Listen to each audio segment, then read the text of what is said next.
TDP వ్యవస్థాపకులు అన్న ఎన్టీఆర్ కి భారత రత్న పురస్కారం ఇవ్వాలన్నారు సీఎం చంద్రబాబు. తెలుగు జాతి అభ్యున్నతి కోసం ఎన్టీఆర్ పనిచేశారని ఆయన 30వ వర్ధంతి సందర్భంగా చంద్రబాబు గుర్తు చేసుకున్నారు.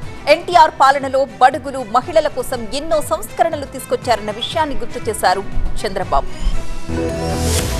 తెలుగువాడి ఆత్మగౌరవాన్ని నిలబెట్టేందుకే తెలుగుదేశం పార్టీని ఎన్టీఆర్ స్థాపించారని అన్నారు సీఎం చంద్రబాబు. ఎన్టీఆర్ వర్ధంతి సందర్భంగా మంగళగిరి టీడీపీ కేంద్ర కార్యాలయంలోని ఆయన విగ్రహానికి పూలమాలలు వేసి నివాళులర్పించారు. ఎన్టీఆర్ పాలనలో బీసీలకు స్థానిక సంస్థల్లో 20% రిజర్వేషన్లు అమలయ్యాయని చంద్రబాబు గుర్తు చేశారు. మహిళలకు ఆస్తిలో సగం వాటా కల్పించిన ఘనత కూడా ఎన్టీఆర్ కే దక్కుతుందన్నారు. ఎన్టీఆర్ కి భారతరత్న పురస్కారం తెలుగు ప్రజల ఆకాంక్ష అని, ఖచ్చితంగా భారతరత్న కోసం అన్ని విధాలుగా ప్రయత్నం చేస్తామన్నారు చంద్రబాబు.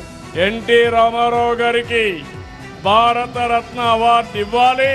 నీతి నిజాయితీ రాజకీయాలు చేసిన వ్యక్తి, జాతి కోసం పనిచేసిన వ్యక్తి, యాంటీ కాంగ్రెస్ కోసం, ఐకమత్యం కోసం పనిచేసి ఈ రోజు ప్రభుత్వాలు ఉన్నాయంటే ఆ దిశగా నడిపించిన వ్యక్తి నందమూరి తారక రామారావు గారు.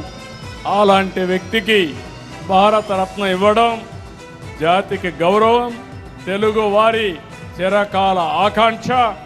తప్పకుండా ఇది సాధిస్తామనే నమ్మకం నాకుంది. తప్పకుండా అన్ని విధాల ప్రయత్నం చేద్దాం. మళ్లీ ప్రతిపక్షంలోకి వెళ్లడానికి టీడీపీ సిద్ధంగా లేదని, తాము అధికారంలో కొనసాగి ఉంటే అభివృద్ధిలో ఏపీ ఎంతో ముందుకు వెళ్లేదన్నారు. కొంతమంది రాజకీయ పార్టీల ముసుగులో రౌడీజం చేస్తున్నారని, రాష్ట్రంలో రౌడీజం చేస్తామంటే ఊరుకోమన్నారు సీఎం చంద్రబాబు. ప్రజలు ఒకేసారి మోసపోతారు.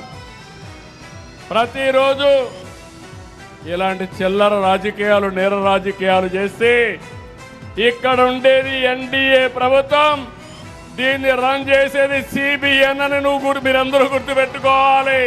మళ్ళీ ఒక 5 ఏళ్లుండే మళ్ళా అపోజిషన్ రావడానికి సిద్ధంగా లేము.